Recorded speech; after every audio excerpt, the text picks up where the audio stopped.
Must have overloaded the labs panel. But what are you gonna do? What are you gonna do? So to make it less confusing for the slackers, I don't say slackers, but the late crowd, I hid the last two um incarnations of this stream. I do believe this should fix most of the frame droppage issues. Oh shoot, I gotta close this. Chat, we live. My goodness, bro. What a disaster stream this has become. But it's okay. We out here. Fudge. It'd be days like this. All right, what up, Damron, Desmond, Rich? What's up, GS Luke? Y'all check out GS Luke for that fire golf content. These technical difficulties prove you must fade Giannis. Stop it, Adam. Stop it. All right, what's up, chat? All right, guys. Let's let everyone have a minute to get back in here. First of all, my bad. I'm going to take the blame for this one. I think what I did was I tried to do a little too much on the Streamlabs side, and the computer was like, hey, bro, I ain't got that much gigs left in me. And I was like, all right, cool. And then I should have known when we were dropping frames ridiculously that was going to be an issue. But we're fine now. I'm looking at it now. We're not losing any frames. I'm not using as much CPU. We're vibing. So let's get the vibes back. Let's get the likes up, and let's make this stream a success despite the technical difficulties. And we'll be out here. So it's just a 5-game slate. There's still plenty of time. We're gonna fire it out. We had a really, really good start. The first video, the vibes were really, really high. You guys are dropping mad super chats. The memberships were going. So it's fine. It's fine. I'm gonna try and see if I can have some safeguards in place to where in the future, if I did lose some of the Streamlabs connection, where we'd be back at it on the same feed. But this is the third feed. So we out here, we vibing. Third time's the charm. What's up? E made it happen. What up, Earth to Air? Mopar. What's up, Gun Raj? Raj, you hungry? Tell me where to send it. Raj, remember hey, man, that's the yo. Appreciate love. I already had some pasta today, so weeks ago. I do appreciate that love. Yeah. Could you I don't know, man. There should be like a anonymous app to where you know how, like you can have Amazon wish list. There's like a DoorDash wish list. Just like, man, I'm in the mood for. Yeah, I'm getting comments on it. I'm in the mood for Subway. Without giving away the address, right? You lost me, but I found you. Let's go, chat. All right, game number 1 of the docket tonight. The Milwaukee Bucks at the Detroit Pistons. Project starting 5 for the Bucks. George Hill, Grayson Allen, Pat Connaughton, Thanasis Antetokounmpo, Giannis Antetokounmpo, taking on Killian Hayes, Cade Cunningham, Sadiq Bey, Jeremy Grant, and Isaiah Stewart. 212s are total 4-point spread in favor of the Milwaukee Bucks. The starting 5 outside of Giannis Antetokounmpo out for the Bucks, right? No Dante DiVincenzo, Drew Holiday, Brook Lopez, Chris Middleton. Because of that, we actually have the Pistons in a somewhat competitive game script, with this being just a 4-point spread. Giannis Antetokounmpo will assume all of the usage, not just some of it, but all of it. And you know, in close games with all those guys out, he has averaged almost 1.5 to almost 2 fantasy points per minute. He's going to be the most sought after stud on the slate. Every projection system should indicate and reflect as such, and it should also project Giannis Antetokounmpo to be the highest raw scoring player on the entire slate, as my projection system does. 58 DKP, 62 FanDuel points, a little bit above Luka. I'm willing to pull Luka down a little bit because of the Heat defense, but I would like to know the status for sure on Bam Adebayo. But still, that type of money, a $500 discrepancy between Giannis to Luka, and a little bit more on FanDuel, is worth me going the Giannis side of the coin. Past Giannis, the Bucks become a little bit more unpredictable and a little bit more volatile. And we actually saw this in the last game. Giannis was clearly the top scorer, and everyone behind it was just like, Sure, maybe. That's going to be what we're going to be dealing with today. The Pistons defensively, 107.9 points per 100 possessions, and their offense not good. Their defense is offensive, and their offense is even more offensive. So I can make individual cases for George Hill, Grayson Allen, and Pat Connaughton. Connaughton's probably the guy I'm most intrigued with. Maybe Grayson Allen. It'd be one of those two. Bobby Portis coming off the bench here. I got him about 21 minutes. I've been wishy-washy on his minute projection because we've seen them ease him back in, and then Jordan Nwora just keeps messing me up. But Nwora is a guy I know that if he gets minutes, he can absolutely be a point-per-minute threat. I put him at 24 minutes. That's spitting back almost 30 fantasy points. I got to be really responsible in throttling and governing my personal exposure to Jordan Nwora. But those are some of the key names that I like from the Bucks. On the Pistons side, Jeremy Grant, Kelly Olynyk, Sadiq Bey would be the three guys past Cade Cunningham on DK I'm most intrigued with. I probably wouldn't have a whole lot of overlap between them. I mentioned Kelly Olynyk earlier. Last game he got into early foul trouble. He is a guy, if you think about your historical success archetype of player against the Bucks, I do like 3-point shooters, and I know Olynyk can pull up from downtown. Sadiq Bey and Cade Cunningham is somebody that was a little bit more contributing to the peripheral side of things in that last outing than anything else, but he is still really, really cheap on DraftKings. First overall draft pick. How often and how much longer are you going to be able to get access to number one overall draft pick for $3,600? 19 minutes against Orlando, 14 fantasy points, only made 1 of 8. You wonder if his minutes have an opportunity to go up just a little bit, and you wonder if now he's got those first game jitters behind him, if he begins to improve on that. Generally, I'm not going to get too crazy with Pistons exposure. It's a 5-game slate, though, so I do think I'm going to have some lineups Terry picking 1 or 2 Pistons. I will definitely set a rule in my lineup optimizer fantasy cruncher to not have more than Pistons in any lineup. Raj, I'll throw it to you first, then we'll get to Shady. What are your intentions with this game? Are we being extremely basic and loading up on Giannis? Is he's in 20 lineups? Is he a lock button guy for you? I mean, 100%. I mean, with all those guys that with no Middleton, no Drew Holiday, it just seems like there's almost no way that he fails. I mean, it would be hashtag DFS, but against the Detroit team, an easy matchup. It's just he should smash here. I mean, last game in Utah was a bit of a tougher matchup, but with Detroit, he should get everything and anything. You know, it could be a triple-double spot. I could see him doing a lot. You know the points and rebounds will be there. He's going to get the steals, going to get the blocks against this Detroit team. And with no point guard there, I mean, with George Hill kind of acting as your point guard, he's not really much of a playmaker. I can see Giannis pushing 10 assists here. So lock and load Giannis. You probably want to be over the field on him. He is priced up, so he needs to be the highest scorer on the slate by a mile. You know, I think he probably does that 70 to 80% of the time. So give me all the Giannis and all these value guys.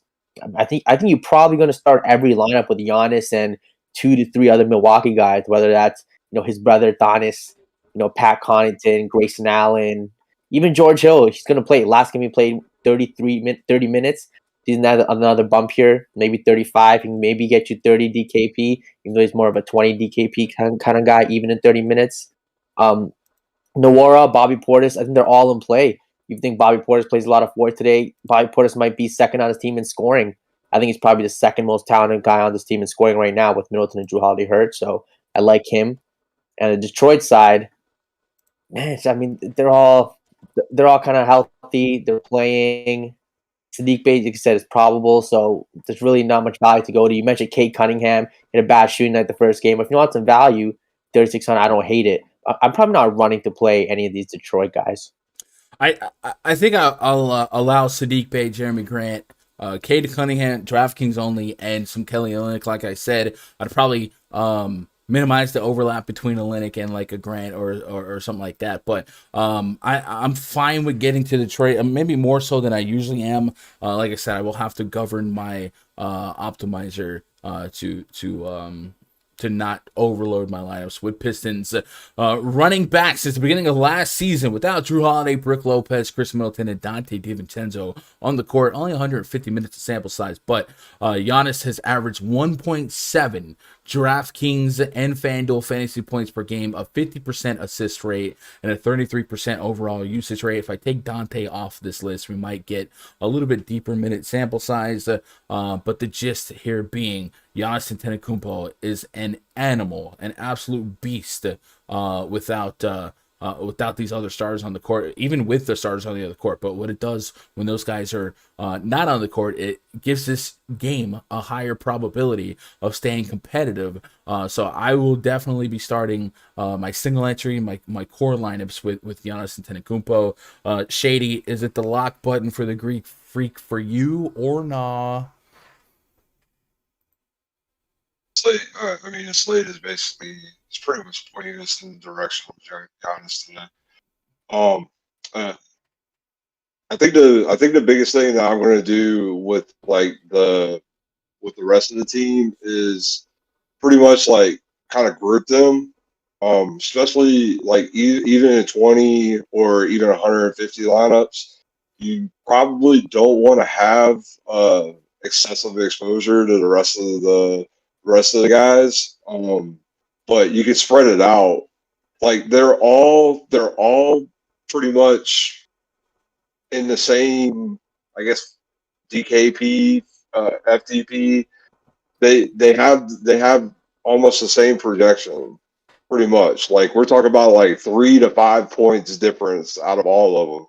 So if I'm gonna sit there and I'm gonna play some of these other players that are on the Bucks, I'm just going to kind of spread them out. I'm going to spread them out throughout all my lineups, and if they fall, they fall. But that's literally my approach when it comes to the Bucks. And as far as the Pistons are concerned, maybe the top guys on the team, but they don't really have much interest at all. It's probably going back to Cade, because he probably hurt a lot of people the other day. And I know he was lower owned this morning, but I think around 10, 11 o'clock my time, his ownership started going back up. But I'm perfectly fine with just spreading out the utility guys for the Bucks, playing Cade and playing Giannis, and just basically having a lineup like that, just starting to lineup out like that. Yeah, I'm in agreement on the Cade Cunningham thing. I do think Cade Cunningham will pick up some steam on DraftKings because he is so cheap. Shady, check out the DM there. Let me tackle some chat questions here. Jim Parrish says Graham is probable. Friend of the channel. Shout out to Devontae Graham. So that's good to know. Now all eyes on the Brandon Ingram situation. Kickstart says narrative that Giannis blows them out early and they sit him in the fourth. I don't think that's a narrative. Is it it's a potential game, range of outcomes? Sure, but usually Giannis, if he's in the right side of a blowout, he's gonna still offer 60 plus fantasy points. His production is nuts in this scenario, and like I said, it's a low enough spread where I don't want to get too caught up in projecting blowouts and looking at what the Bucks have available. I'm just going to lean heavily on Giannis personally. Luke says, do we think AD and LeBron both suit up tonight? Cupcake matchup makes me think one ends up being ruled out for rest purposes. We've seen LeBron sit a couple of games so far this season, and they went 1-1 in those 2 games. I don't know. I don't want to speculate. That. I think it is possible. 10.5 point spread. I'm kind of pushing towards all of them being in, but I guess we'll hopefully get that news. Can I say something on that? Here. So, I to be perfectly honest, I'm not even worried about that entire game. All those guys were actually in the other night, and none of them did anything on a short slate. Right. I think the implication would be if one of those guys is out, if LeBron's out, Russell Westbrook, right? That I think that was the the spirit behind that question is if one of them sits because of the weaker implied matchup, then I would be way more susceptible to loading up on at least a Westbrook, but maybe even a Westbrook AD handcuff. But I get what you're saying. If they're all in, they've been kind of like pulling at each other in terms of fantasy viability and the floor to ceiling ratio. Is that yeah? I'm not talking about and like I hate narratives and everything like that, but he literally said on Twitter that he cannot wait to get back on the court tonight. So like that came from his Twitter. So but if Bobby Portis gets more minutes, that'll probably hurt Thanasis. Yeah, I don't ever play Thanasis and Antetokounmpo. I know he's really, really cheap on both sides. The projection's okay, but if you load up on too many 20 fantasy point, under 4K guys, it's not really going to get you that far. He's more of a 30 fantasy point guy. You think Thanasis is a 30 point guy? Yeah. In this spot against Detroit. I remember Bobby Portis and Jordan Nwora are active. I guess he got to 30 against Utah. Sure. Yeah, Bobby Portis active for Utah and yeah. Nwora's one. I mean, I want to play Nwora, but it looks like he's been struggling lately. Nwora, I don't think is an active part of the rotation. I think there's one game. I'll pull up the rotations here. My stuff is going so slow. His best game was the first game of the season, right? And then since then it's been pretty much all bad. But there was a blowout where he ended up cleaning up in the fourth quarter. So it made it look like his minutes were good, but they really weren't. It was just blowout run because all the starters had been pulled here. So I don't trust that Nwora is going to be a consistent part of the rotation, at least from a high minute standpoint. I still have him at 20-ish, 24, but I do think there's a world where if he could be less involved in the rotation for the Bucks here. So I'm not as aggressive on him in personal ownership. Quinn says, personally, I'm less likely to lock button someone over 10K who's obvious chalk. Not saying that I'm full fading in GPP. 11.6K is a massive chunk of salary. I would definitely like to see where the field's at and put a number on Giannis. I would assume that number's at least 50%. He was 52% that night against the San Antonio Spurs. He let a lot of people down. So maybe there's some buyer's remorse, but I don't know how you push back with any level of confidence here, and I do feel like the general public would be a little less privy to loading up on Luka Doncic against a really good defense in the Miami Heat than getting to Giannis Antetokounmpo. So I'm still trusting the field's not going to overreact to any recent down games from Giannis here, and I think 60 plus fantasy points is a reasonable expectation. Mopar says fading Giannis last game against the Popovich, but this game he's a lock. I'm in the same boat with you, Mopar. Giannis will be extremely inefficient with all of his other starters out. Will force things. That's plus his ridiculous ownership means fade and play Doncic. Inefficient? I don't know. I think Giannis could easily put up 30 plus real points here, and that'll be him. The real points and rebounds alone might be enough to let that dog hunt, and then those extras will be the extra peripherals will just be icing on top. The blocks and the steals, they'll come. The assists would be the only thing I'd be somewhat worried about if you didn't trust the rest of the roster, but I'm not over. I wouldn't think that. Hey, Gun, Pat Connaughton over 10.5 real points. Sure, let's go look at the on-off court to a whole Pat Connaughton. 13% usage rate over 10.5. Yeah, I'd be on the fence here, but I can see that with Allen Hill. Yeah, I'd probably take a shot at that. He's averaging over 10 real points a game as it is. So, yeah, I'd be okay with that. You leaning towards Allen or Hill tonight for one of the leading point guards for Milwaukee? Not considering the other value guys, Allen or Hill. I'm probably leading Grayson Allen, but it's not a snap call.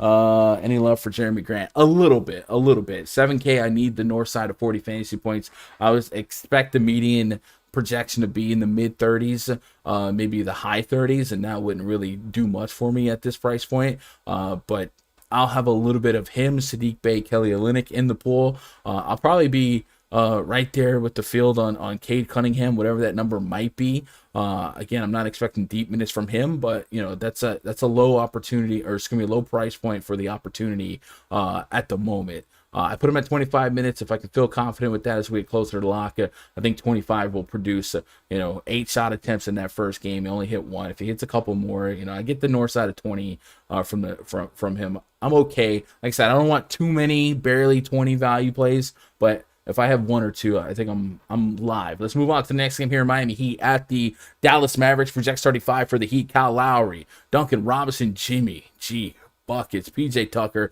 Bam Adebayo taking on Luka Doncic, Tim Hardaway Jr., Dorian Finney-Smith, Dwight Powell. I don't know what to do with this lineup. I would assume that maybe a Jalen Brunson could get stretched in, or I guess Reggie Bullock would just pick up the start again. So I'll put Dorian Finney-Smith at the 4. Let's put Reggie Bullock at the 3. Trey Burke, Maxi Kleber, and Kristaps Porzingis are expected to be out.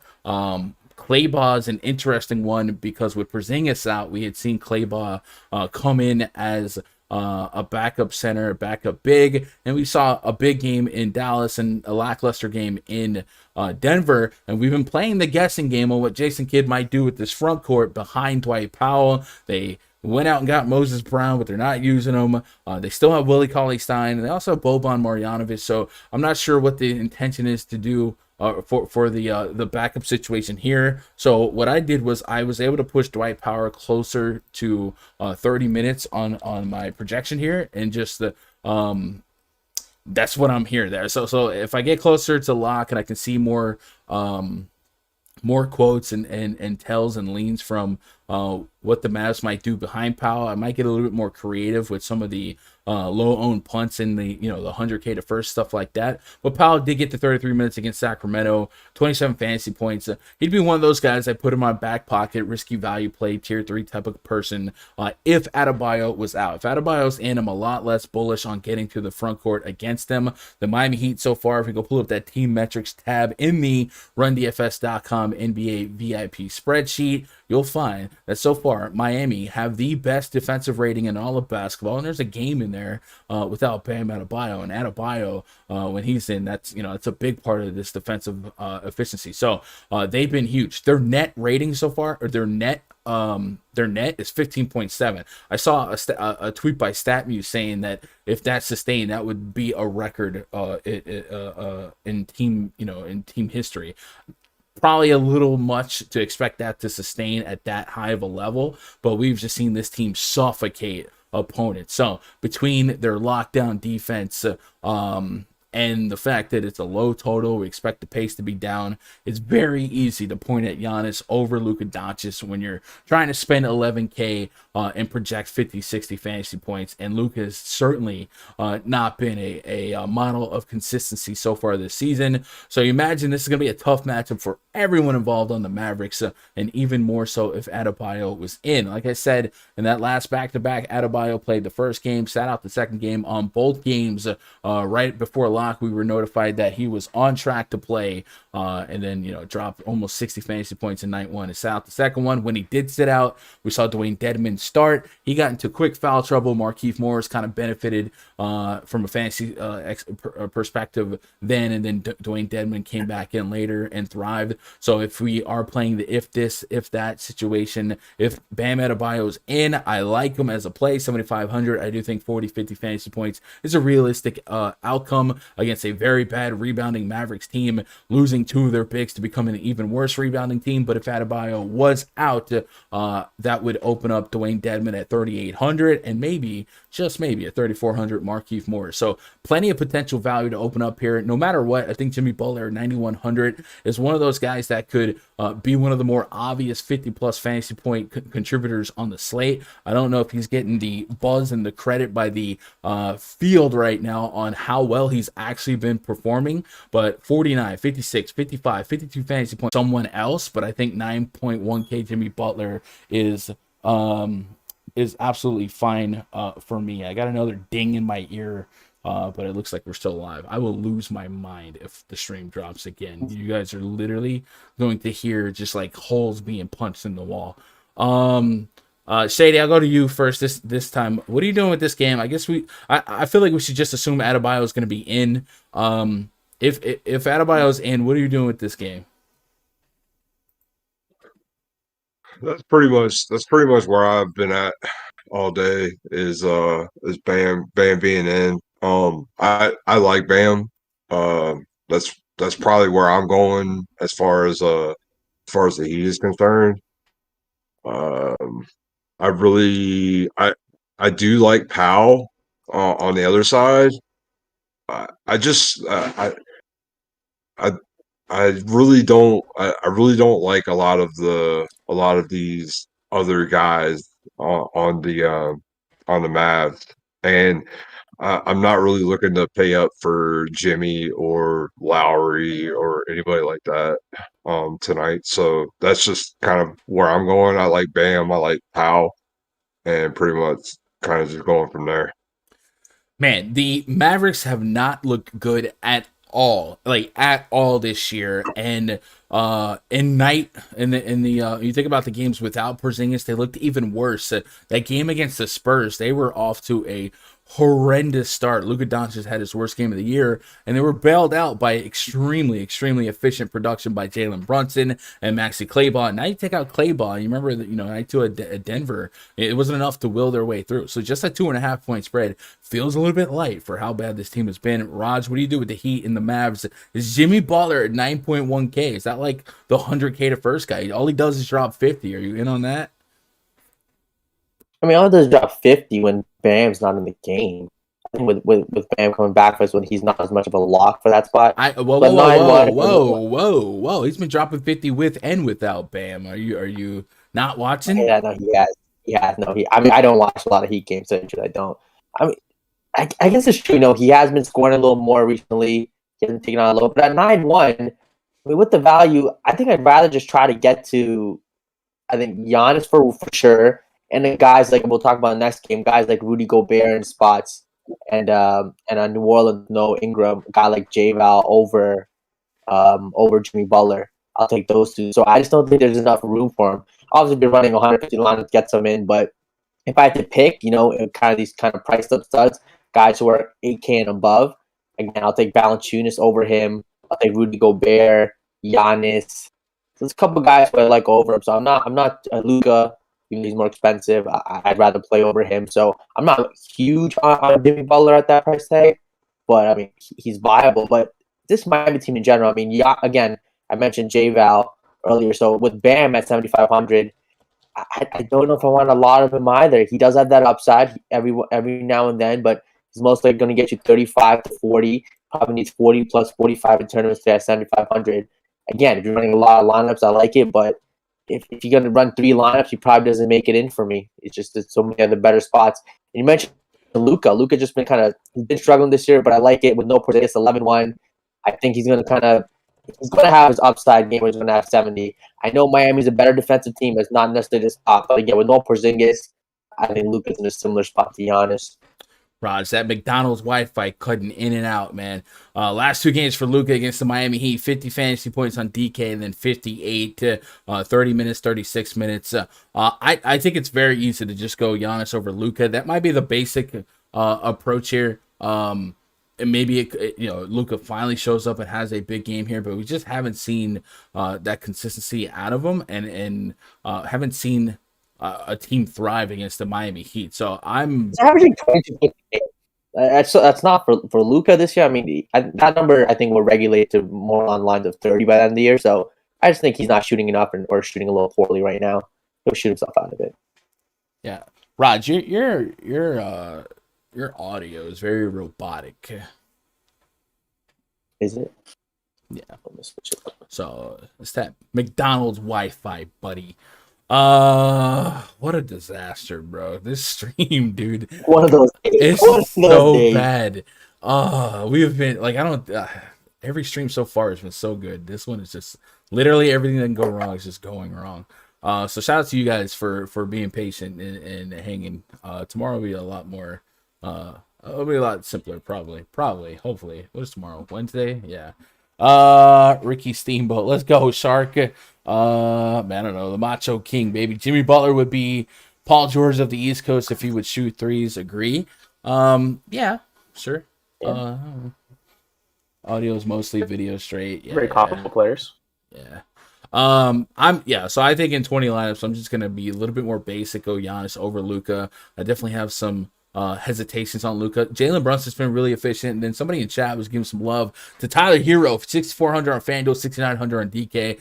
Definitely seems like he's running away with potential 6-man of the year award, but his price is catching up to him, almost 7K on DK. I'm gonna need that 40 plus fantasy points. I definitely think it's a possible range of outcome here, but is that more of the high end, the ceiling end? Probably, if everyone's in. And then, like I said, if Adebayo does get rolled in, don't forget about him, right? His last game where he was on track to play, gave it a go and dropped 50 plus. And this Mavs team, not great at all. And also this Mavs team is scoring one of the fewest amount of points in the paint on the season.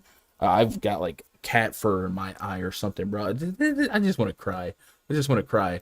But when it comes to points in the paint allowed this season, Dallas is a little bit closer to league average, but Kleber and Porzingis and their block potential, I feel like this could regress a little bit and be in favor of Bam Adebayo. I don't expect PJ Tucker to create his own shots or anything like that, so I'm not going to lean his way. But yeah, Adebayo would be in a super smash spot, and do not forget about that. Let's move on to the next game. Utah Jazz hosting Sacramento Kings. Project starting 5 for the Kings: De'Aaron Fox, Tyrese Halliburton, Harrison Barnes, Mo. How could you be so heartless? Rashawn Holmes taking on Mike Conley, Donovan Mitchell, Bojan Bogdanovic, Royce O'Neal, and Rudy Gobert. We got a 2-2-2 and another 1-2 as our total, and a 9-point spread in favor of the home team, Utah Jazz. Looks like everyone's good to go for the Jazz here. Conley's slated to cutting in and out. I think I'm cutting in and out, or is it you, Mr. Wi-Fi? Yeah, Utah Jazz favored by 9 here. Mike Conley. Raj, you're killing me. You're actually killing me. Definitely him. Yeah, it's him. I'm cutting in and out, bro. Come on now.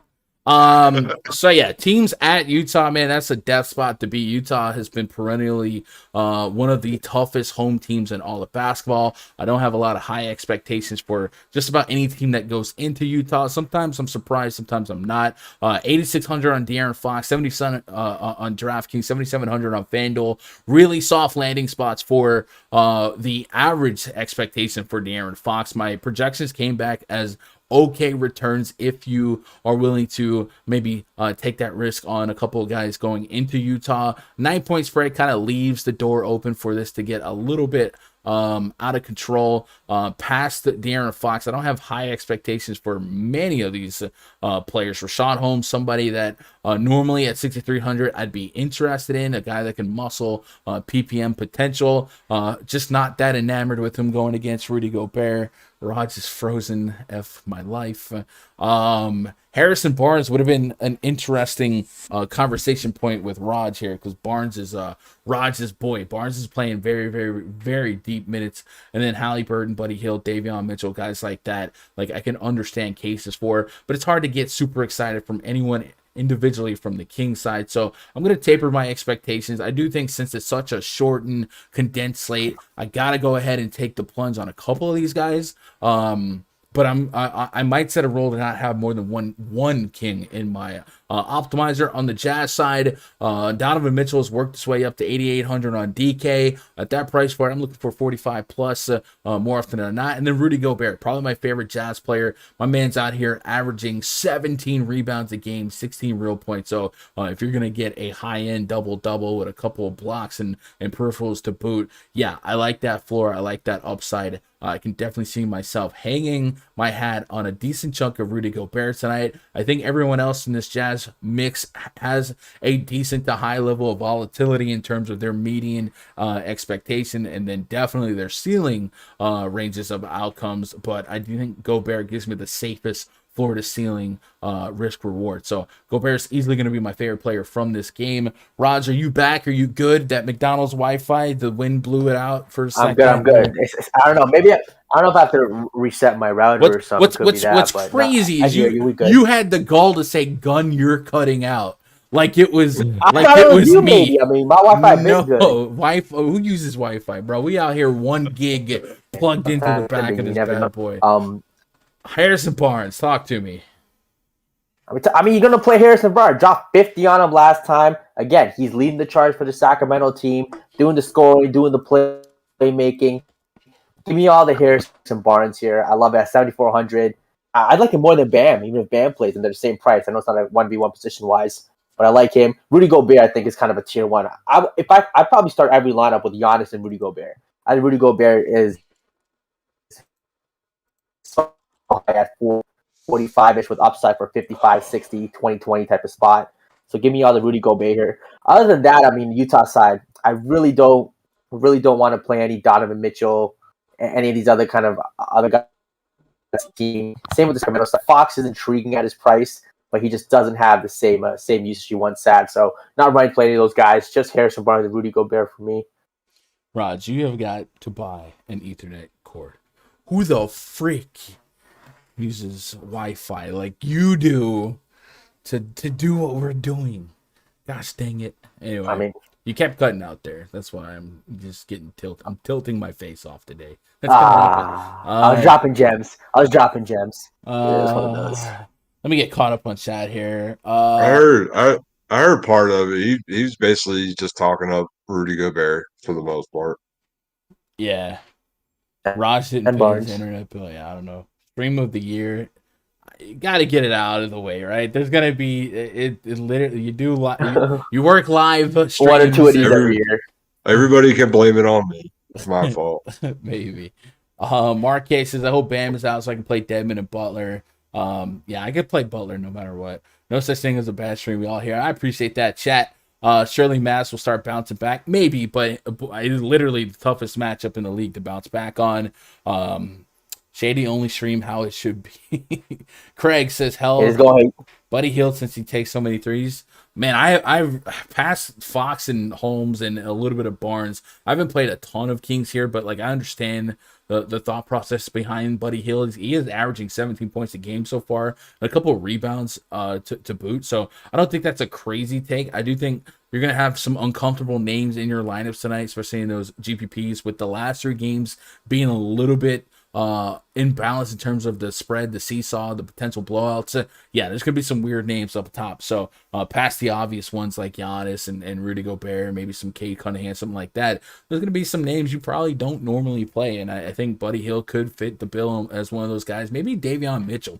Here's a fun 1v1. Rods, how often does Davion Mitchell straight up outscore for fantasy purposes a guy like Cade Cunningham, when we know is on a minutes restriction? There's been a couple of games for Davion Mitchell where he's got an 18. He dropped that 29 in a faster paced matchup against Golden State. Definitely seems more like a defense first type of guy. But is there a world at all where you would consider a Mitchell over Cunningham? I mean, no, against this Utah team, no. I think Cunningham's usage is definitely higher. Sacramento still has all like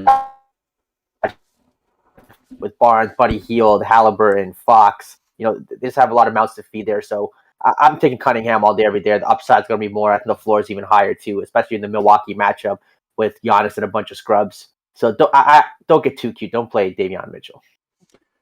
That's fair. Shady, Rudy Gobert, how much for you?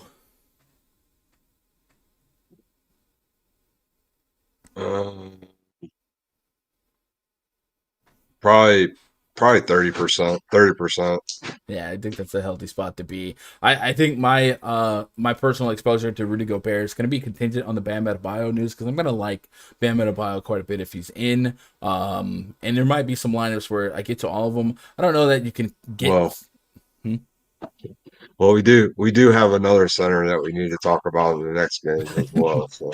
All right, let's move on to that game. Before we do that, let me make sure I'm not missing anything in chat. How about Frank Ntilikina getting 20 minutes at 3K? I think that's the Jason Kidd special. I don't know if I believe in. First of all, 20 minutes of Frank Ntilikina, if you've watched Frank Ntilikina basketball, doesn't necessarily indicate he's a good fantasy play. He's more of a defensive first guy as well. But I guess if you're trying to get that 100K to first, go for it. But Frank Ntilikina is never somebody that's going to excite me as a fantasy play, unless there was like unreasonable amount of minutes coming his way, like 30s, right? But that's a good observation. But yeah, I think Jason Kidd could really troll us with guys like Neely Keenan. Moving on to the next game here, Pelicans at the Phoenix Suns. Project starting 5 for the Pelicans: Devontae Graham, Nickeil Alexander-Walker, Josh Hart, maybe Brandon Ingram, he's questionable, and Jonas Valanciunas taking on Chris Paul, Devin Booker, Mikal Bridges, Jay Crowder, and DeAndre Ayton. Ayton is questionable for this one. Saric, Cameron Payne listed as out. Devontae Graham did have a Q tag earlier. Sounds like he's going to play. And then Brandon Ingram has missed the last game. So if he's unable to go again today, you might see Hart, Herbert Jones, guys like that benefit in his absence, who we'd really like to look at. It sounds like Shady just foreshadowed us some Jonas Valanciunas discussion. Looking at the Suns team, throughout the first couple games, they projected it, or not projected, they had logged one of the league's worst defensive efficiency ratings. They've kind of muscled their way back to Phoenix, where are we at? To 9th, so they were like bottom 2, bottom 3, and they've moved their way back. I think if you have watched Phoenix Suns basketball, guys like Chris Paul, Mikal Bridges, you expect them to be above average in defense, but so far we've seen some struggles for them. Minus 5.3 net rating so far.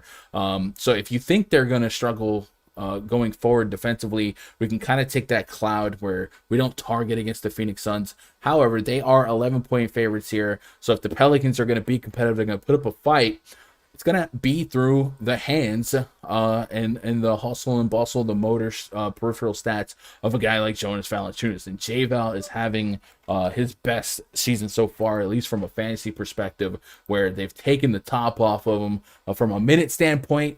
He's a guy that we've seen in Toronto, be kind of held down to like 25 minutes at times. And, New Orleans put some belief in him. They gave him that extension, and he's out here dropping incredibly high upside games, 50-plus fantasy points a couple times this season. Point per minute greater is the expectation from him at 8,500. I would reasonably like to expect 45-ish fantasy points, and that's definitely been something that he has offered in all but his first 2 games. And if you take out a guy like Brandon Ingram, his usage can only go up, right? So J-Val definitely profiles as a fun play. If Brandon Ingram was in, we'd probably expect him to dance with Mikal Bridges a little bit more. So I wouldn't have a lot of expectations. I don't know that I would roll him out of my player pool, but I'd definitely be a little less exciting of a play for me. Devontae Graham, matching up with Chris Paul here a little bit more. I'm not as enthralled here, but I do think 30-plus fantasy points isn't out of the question. Same with NAW. If Ingram is out, we saw Herbert Jones actually produce extremely well, something that he hadn't done even starting in place of a thin out Josh Hart. But 36 minutes against the Knicks in a game that saw no Ingram, 28 fantasy points, 12 real points, a bunch of assists. Maybe the 3 steals feels a little bit fluffy, but we've seen several 2-steal games, so it is part of his game, and he's really cheap, and maybe he's more of an appropriate 1v1 versus a guy like Cade Cunningham in terms of who scores more from a cheap standpoint. On the Sun side, DeAndre Ayton listed as questionable. I didn't get a blurb on that. We'll see if DraftKings can help me out here. Questionable with the leg injury. He was diagnosed with a lower right leg contusion after leaving Saturday's win over Cleveland. If he's unable to return Tuesday, JaVale McGee and Jalen Smith should see increased workload. So JaVale McGee would get roasted by Jonas Valanciunas, and that would only raise my expectations for J-Val here. And if JaVale McGee did play, he's 3,400, so he becomes a really strong shot at some value. Shady, it sounds like, am I right in guessing that J-Val was the center that you were foreshadowing here? Ingram's doubtful. Yeah. So yeah. Yeah, I mean, like he's been so like, yeah,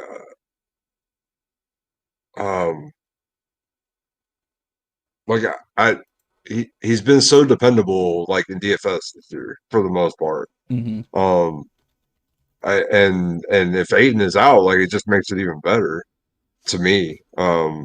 So like you can always like handcuff him with like Devontae, if that does come out, and then like you can even take if Ingram is out, and then you can even take guys on the other side like Booker, and I mean probably even play some Crowder. I think that Crowder would get a couple extra minutes, and just have like a nice little game stack of this game. I think if Aiden, I almost think that like the pace of play is gonna somewhat go up a little bit, maybe.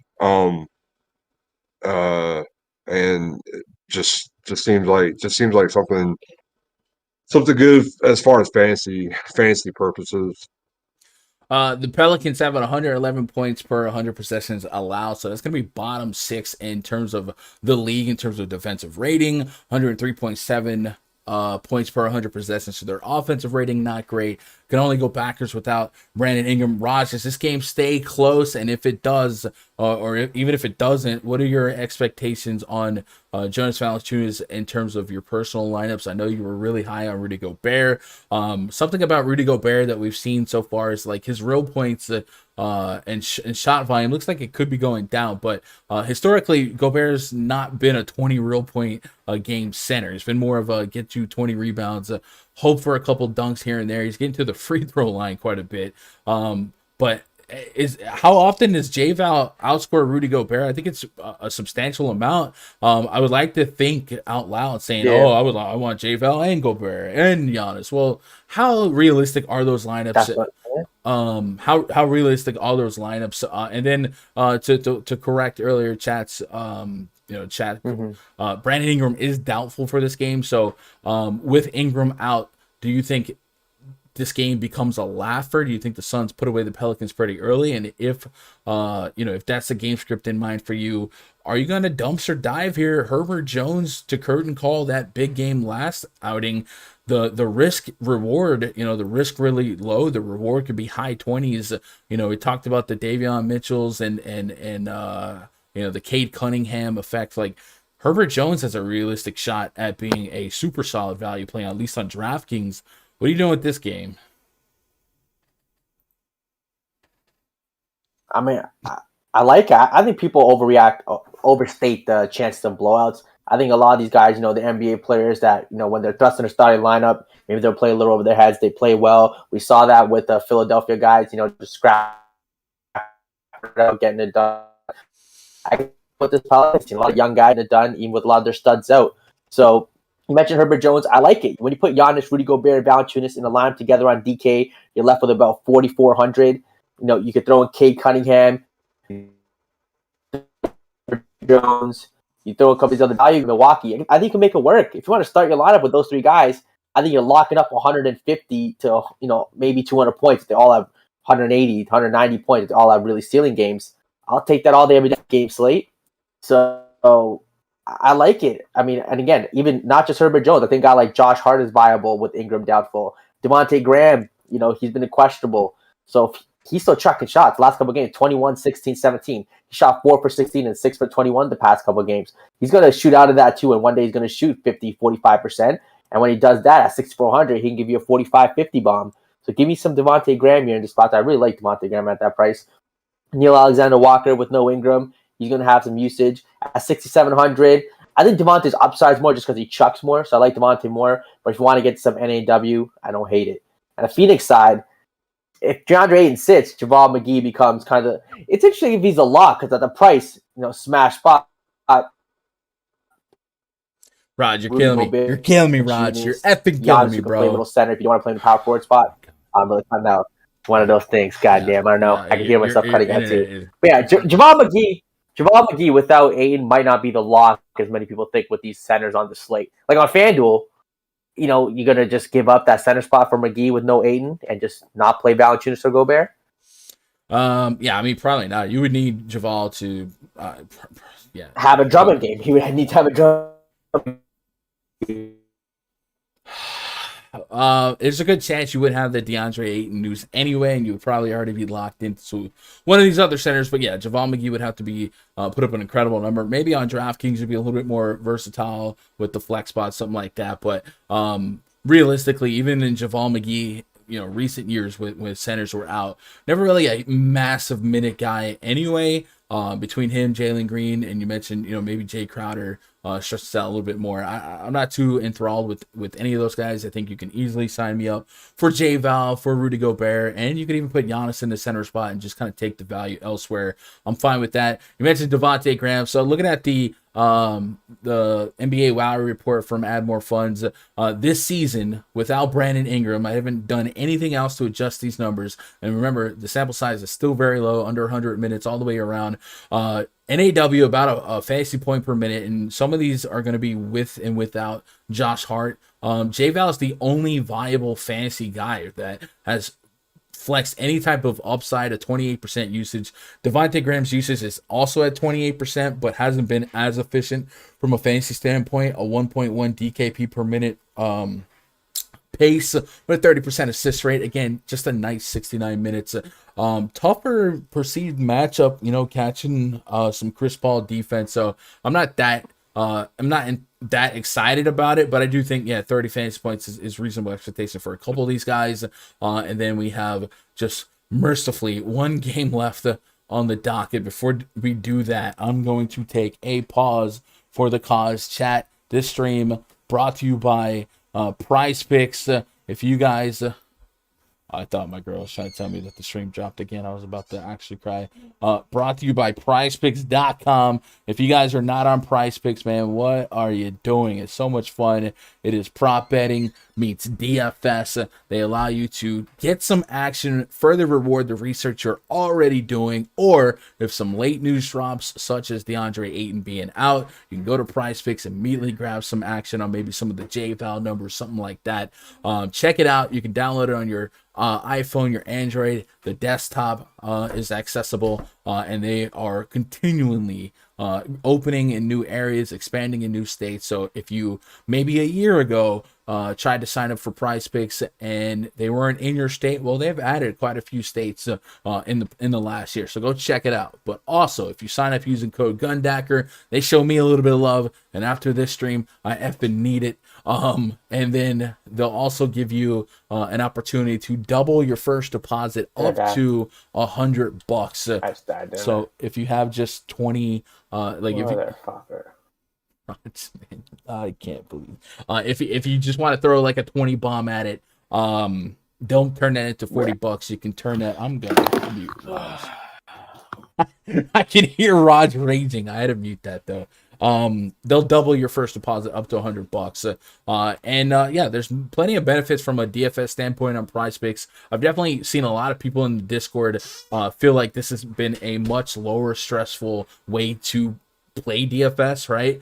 You're not competing against guys with 100, 150 lineups, something like that. You just have to sweat the player and watch the game, and it brings it to a much simpler state of being. And you could still, if you're playing on Fanduel, you can still do your Fanduel research, and whether or not you agree with a fantasy point projection on like a Giannis Antetokounmpo, a Jeremy Grant, guys like that, you can still bet for or against it on PrizePicks. So I definitely think PrizePicks is an incredible companion app to some of you Fanduel only or Fanduel centric players. Looking at today's board, Giannis Antetokounmpo has a 58.5 fantasy point projection on PrizePicks. So if you like him for the over, and my projection right now does like him to go slightly over on a median expectation, then you would take the over on that, and so on and so forth. So check it out. Show them some love. They'll show me some love. Let me unmute Raj so I don't get a bunch of errant F-bombs. Raj, you good? Yeah, I went to go unplug my modem, replug it in. Yeah. How should be all right. Bro, when I unplug my modem and plug it back in, I literally lose everything for like a minute. You never lost connection. I did, yeah. I know, I did. Bro, you were frozen, but I literally heard you the whole time. So are you even on your Wi-Fi? Are you like on hotspot or something? Yeah. No, 100% Wi-Fi. My hotspot would be smooth. Okay. Also, chat, if you want to hang out with me after the live stream, I'll be in the RunDFS.com NBA VIP Discord, talking shop until lock, and probably I don't know, drowning a basket of puppies somewhere because god dang it, this stream that was terrible. That was Shout out to terrible. the puppies. No, That's we love not puppies. gonna get you views, No, guys. no, Pete is coming after me. I'm deleting all this after I go. Oh boy, Frustrating day. No, find me in Tilted Towers on Fortnite. I'll be bopping. my dog just got up too. She's not happy with you. What do you say? Yeah, go to rundfs.com, get yourself signed up. What an absolute disaster, bro.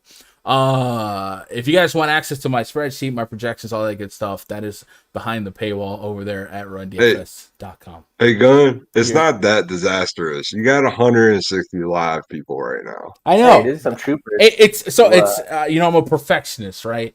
This is literally my channel has put out 3 different feeds since we've been live. I got Raj cutting it out, turning into a robot. It's just, it's stressful from my end because I do try to put out a good product every single day, but we haven't had an issue at all this year until today. So that's thanks, Gun. Thanks. What? Way to make Shady feel welcome. It's not you. It's me. It's literally me. It had to be due to the fancy stream panels. I don't know. Maybe I'll upgrade the whole system here, but we're good. We're good. Brooklyn says there's PrizePicks in New York. Yes, Brooklyn. Actually, that's one of the examples of this time last year. I don't believe you could have played PrizePicks in New York, and now you can. And I know we have a couple of New Yorkers in our Discord that play over there. Play bet, whatever. Give away a puppy from a local shelter at 50 likes. Are we at so I don't know if Damron's still out there, but Damron had a standing offer of giving away a free week pass at rundfs.com if this stream got to 70 likes. Now the first video was thumbing on likes, and now it looks like this video has a shot to get there. So if you're out there and you're a subscriber, you're in chat, Damron said he would sponsor a week pass to a newbie out there that maybe will want to try it and they haven't tried it.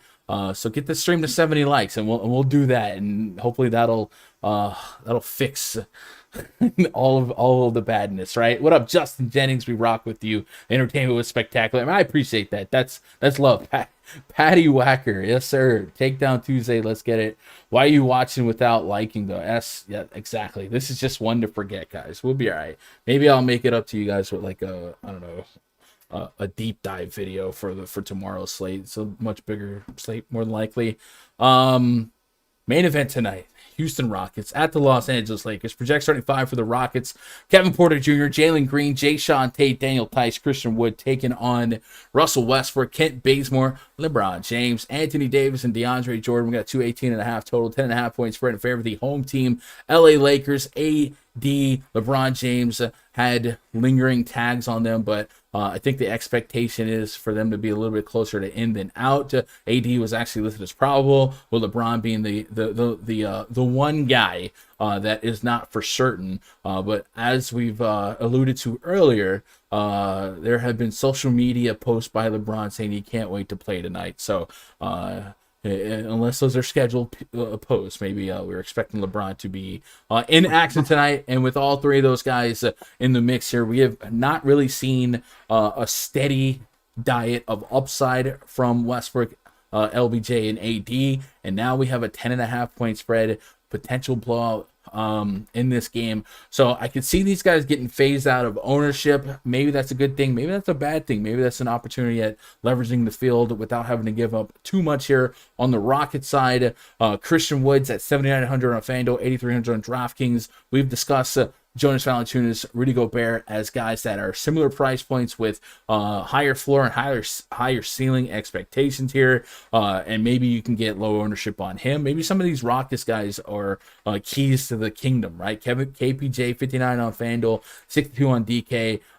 Wood is another guy that I would be interested in, and I think everyone else on the Rockets are very volatile, but you would not necessarily be stunned if Jalen Green ended the night with a solid stat line, especially a solid fantasy point line. If we go sort the league from defensive efficiencies, right now the Lakers are right about league average, and there's a couple games in there without LeBron James, so you might expect them to be closer to better than league average. They definitely strike us as a better defense than offense. Offensively, You know what's fun? You remember that game that LeBron James was out against San Antonio, and we all like rostered Carmelo Anthony? That was like his worst game of the year, right? Happens. I was on Twitter the other day, and like every site typing up Carmelo's scoring efficiency this year. He's shooting over 50% from three, his highest of his career. And it's like literally this San Antonio game and this 9 fantasy point is the only time I've rostered Carmelo all year. Everything else is like 20, 30, 40.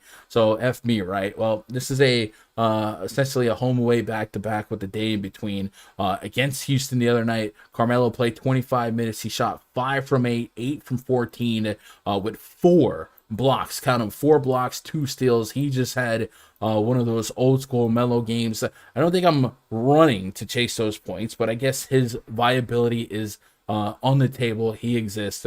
Raj, while you still have internet, what are you doing with this game, if anything? Just from a perspective approach, not one game that we have talked about feels warm and fuzzy. Not one game has like I don't feel strong about competitive basketball through and through. Maybe the Pistons game. It's an ugly slate. There's gonna be some ugly lineups, and like I said, when I put lineups in today, my average lineup is probably going to include 3 or 4 guys I almost never play. But today is different because that's just the cards that we're being dealt, and we're all playing from the same deck of cards. What are you doing with Rockets and the Lakers? Let's just assume everyone's in for the Lakers. All right, so Biggs has surprisingly done really well against the Lakers. I know people assume with AD, Dwight Howard, DeAndre Jordan, that big front court, they'll be good defensively. They really haven't. Biggs have been giving them the work. So a guy like Christian Wood, with especially with the questionables on the Houston side with Jayshawn Tate and Dice, I probably have some Christian Wood there, even though that center spot is very valuable with Rudy Gobert vouching. I think I want to rotate some Wood in there for a 100K up top type of tournament. So I don't hate that. Kevin Porter Jr. is a guy who's, I think if this game stays close, he probably has to have a big game. I think I trust him more than a guy like Jalen Green, who's a little more 3-point dependent. So Kevin Porter Jr., if you want to take shots on him, Lakers side with the big 3 playing, I don't honestly I kind of avoid Westbrook, LeBron, and AD when all 3 are in the game. They're all priced at that close to 10K, so they need that 50 bomb is what you need, and for tournaments they need that 60s, probably 65, especially with the studs on today's slate. So if you want to just kind of scratch off all the Lakers and even Houston, if you want to scratch off this game, I don't hate it. If you want to make it a 4-game slate, I probably have no Lakers and just some Christian Wood and Kevin Porter. And now let's play just the what if, right? What if you knew right now LeBron James was not playing? If LeBron James was not playing, I'm 9,900 Westbrook. I might start every lineup with Giannis and Westbrook. So I would presume if you did that, you would lose some of the centers that you were on, right? J-Ball, Gobert. And I don't think I think that's fine. I'm just playing, the what if game from a DFS perspective. I think even if LBJ was out, we probably would have that information until midway through the slate anyway. But like we said, with those social media posts, it does seem like we would presume that LeBron James is closer to in than out. Shady, you have any crazy approaches to this game? No. I don't have anything crazy.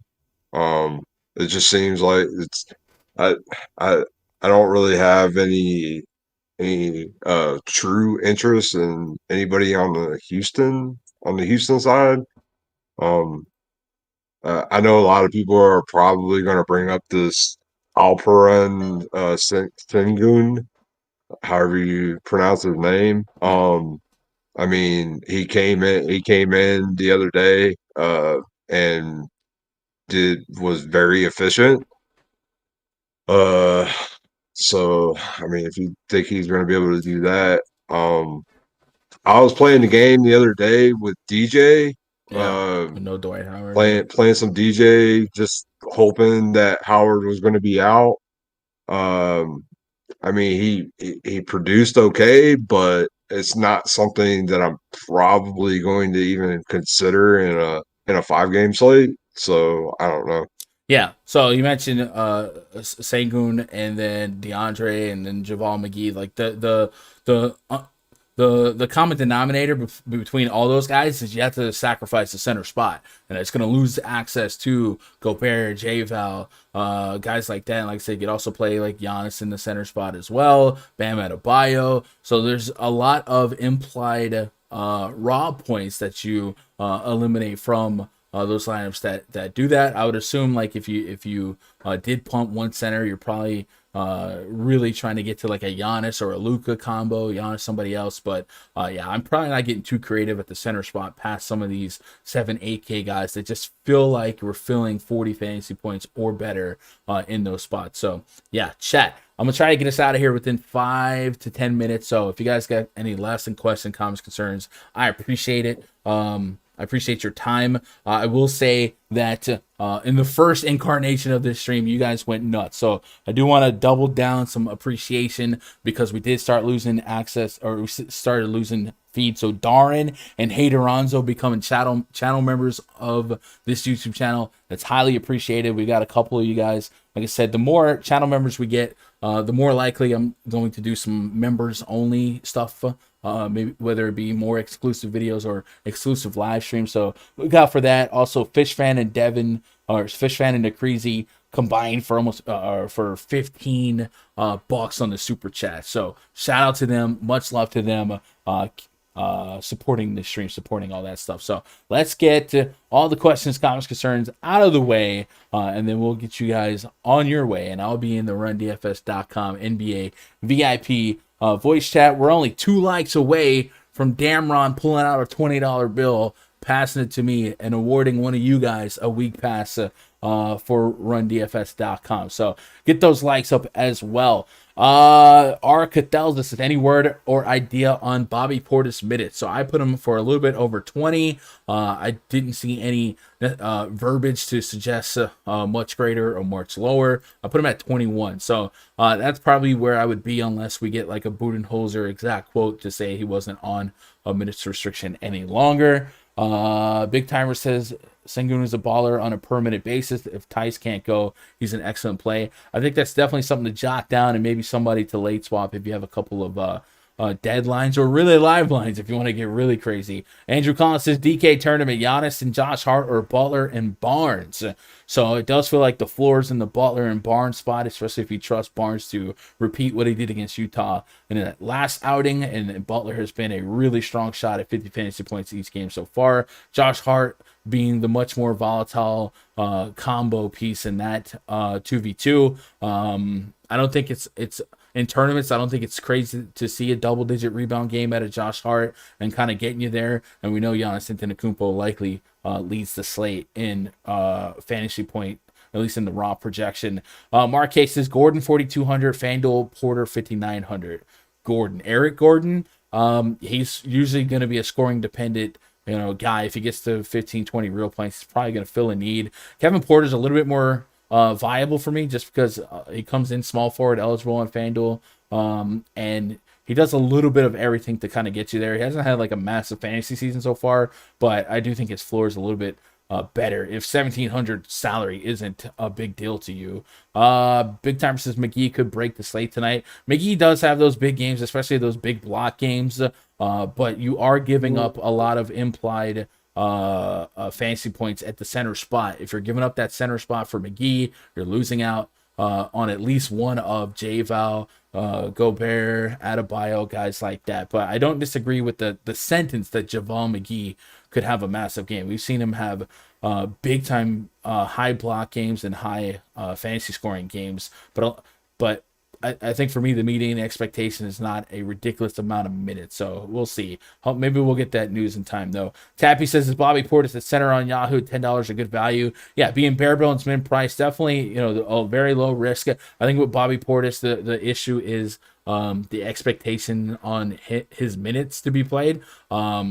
They're kind of easing his way back in there. And in the last game or two with Bobby Portis active, and they're still without Brook Lopez, they're without Middleton, all those pieces missing. We haven't seen him exceed 19 minutes yet. So it seems like it's a soft progression in terms of minutes expectations, because you wouldn't see him with Portis out, Middleton out, guys like that, you would expect a healthy Bobby Portis to be closer to 25 minutes. You might even expect a healthy Bobby Portis to be the starting center here. So I think that's the only pushback for me is the minutes here. Also, if you do play on Yahoo and you are thinking about getting a RunDFS.com subscription, we do have Yahoo projections in the RunDFS.com VIP spreadsheet. Let me pull that out. And if you're looking for bottom of the barrel Yahoo value plays, a couple guys that profile well to great are Jordan Moore, Dwight Powell, George Hill, Daniel Tice. George Hill is also bare bones min price on Yahoo. So the in my experience so far playing Yahoo is they have a lot of guys between $10 and $13 that are mispriced. Normally I like to put like a salary expectation on a points per dollar basis, but I kind of just throw that out the window when I play Yahoo. I go find 3 really cheap guys that are probably too cheap, and then that allows me to get the top end guys. But Bobby Portis, you got to dig a little bit deeper to get to Bobby Portis. I got him for just the 2.18 x value. So I don't think it's a bad play, but I don't know that it's necessarily a 30 fantasy point play unless we get like a pre-game press conference quote from Budenholzer to make you feel a little bit better. Mark K says Bazemore filler, sure. Cathalza says you're paying up to the 7K at 8K, but I'm looking more at the Portis, McGee, Sengun range. Would your mind change at paying up if those centers are out? Yeah, if a couple of those centers are out, I think it's possible. I think if you start giving up center in terms of taking the 7-8K centers and getting some of the value, that's going to get you a little bit different. That might get you a Giannis, Butler, Luka lineup, something like that. So you would build at least a little different, especially if you're trying to get away from, or at least you're trying to make your Giannis exposure be different than the average person's Giannis exposure. I feel like the average at Giannis lineup is going to take guard and forward value and still try to get to at least one, if not two of those high floor centers. So if that's your approach, I think that's you're giving your strategy a purpose.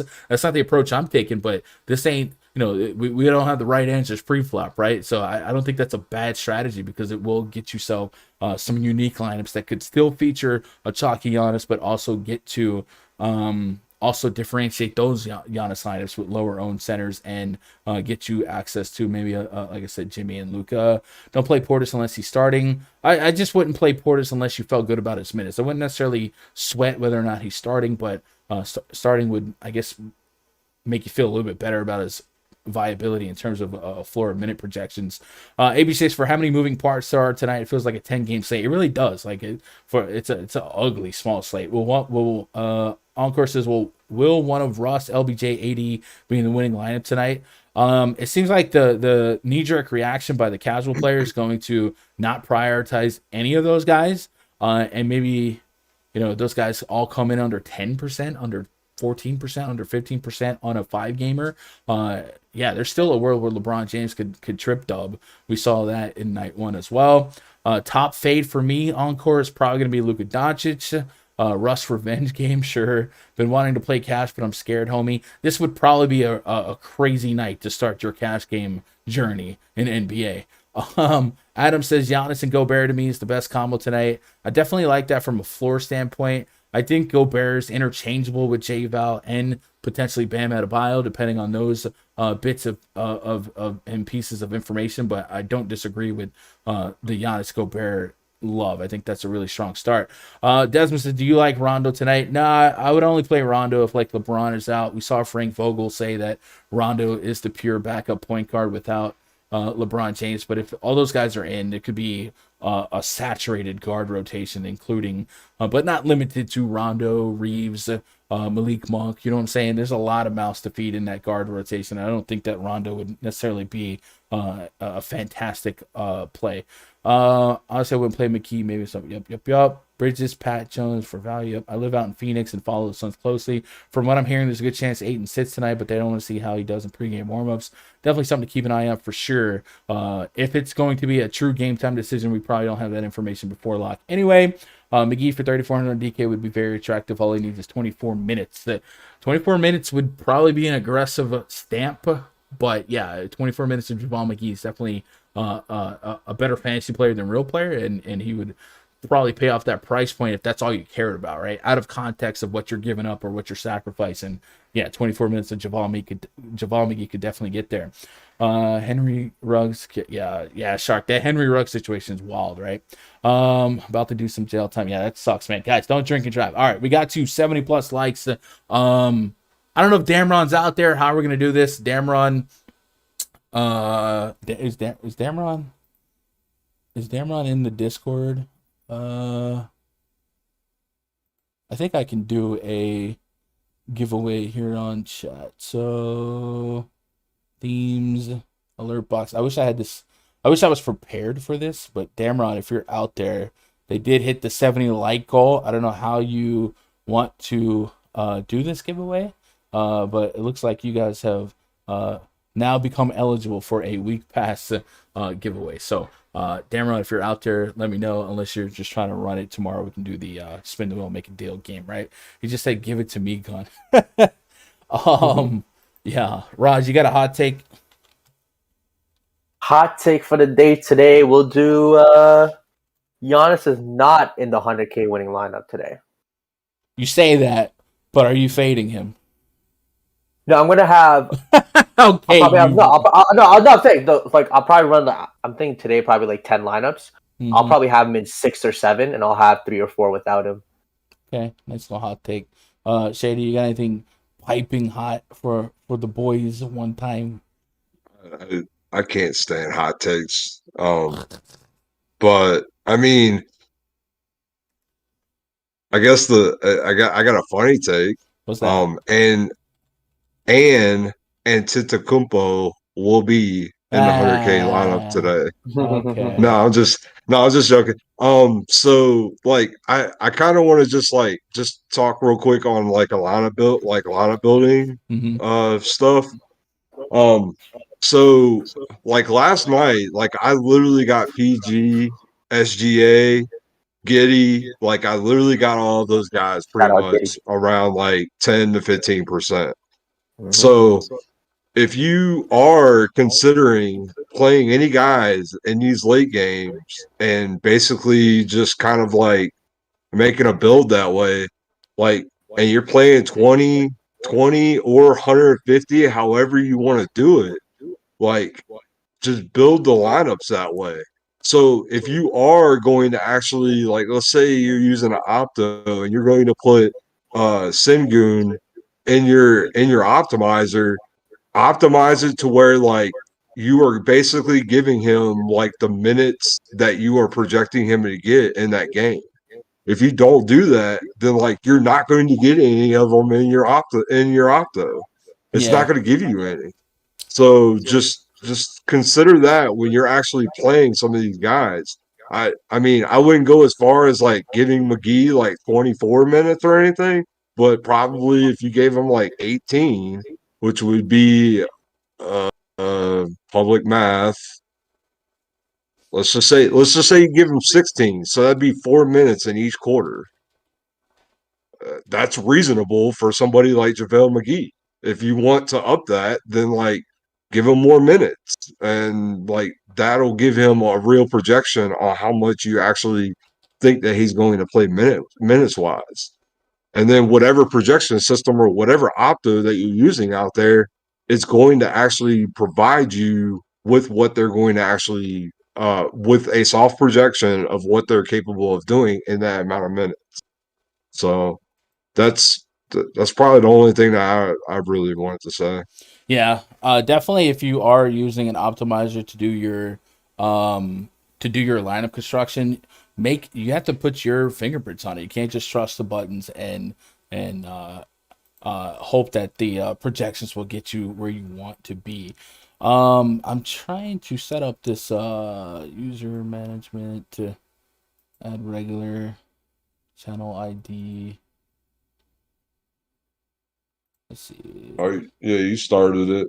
Did I? It looks like if you use exclamation point raffle. Chat, type exclamation point raffle if you want to be in this drawing to win a week pass. And then that'll close in like 2 minutes, right? So, boom. Build around the core. There's value. Just got to dig for it. Absolutely. And mess with those min maxes, or at least your maxes, right? All right. Exclamation point raffle in the chat. We'll do a week pass giveaway. 2 minutes on that timer. Go for it. And then other than that, chat, reminder that if you're on Twitter, twitter.com/Gundacker, that's how you guys can reach out to me. DMs are open tomorrow, hopefully a little less on the stressful side in terms of live of technical difficulties, and maybe we'll do another giveaway to make up for it. But I definitely appreciate you guys that were sticking through it, man. Three different links, and you guys were out here, so that's love. That's massive love. Hopefully one of you guys get into this week pass here. We're sitting back, and then one of the things, maybe one of these days we'll do a marbles, but I can only imagine the craziness that my computer would do. So I'll do the raffle here. Boys, I will catch you guys in the Discord in a couple minutes. And then, let me sign off. Appreciate you, Shady. Raj, fix your internet. Get them out of here. Chat, I'm going to go to the final shot as you guys fill out your raffles. That'll automatically end in about a minute here.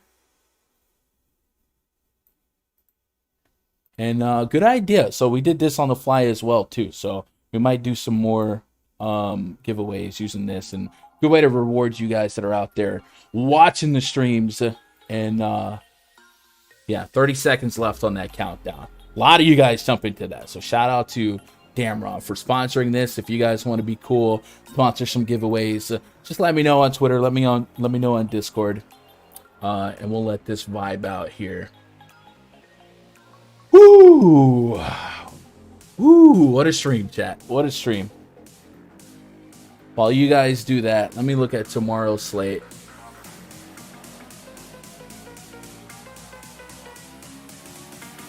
Happy DFS Day. Yeah, let's go Braves, by the way. Right? No? Tomorrow we got 2, 4, 6, 8, 10, 11 games. So absolutely gotta tighten it up tomorrow. A lot of action out there. Looking through some of these games here. Some of them seem fun. Raptors at the Wizards. We can have fun with that. All right, timer is up. Let's pick a winner. Boom. Justin Jennings is your winner.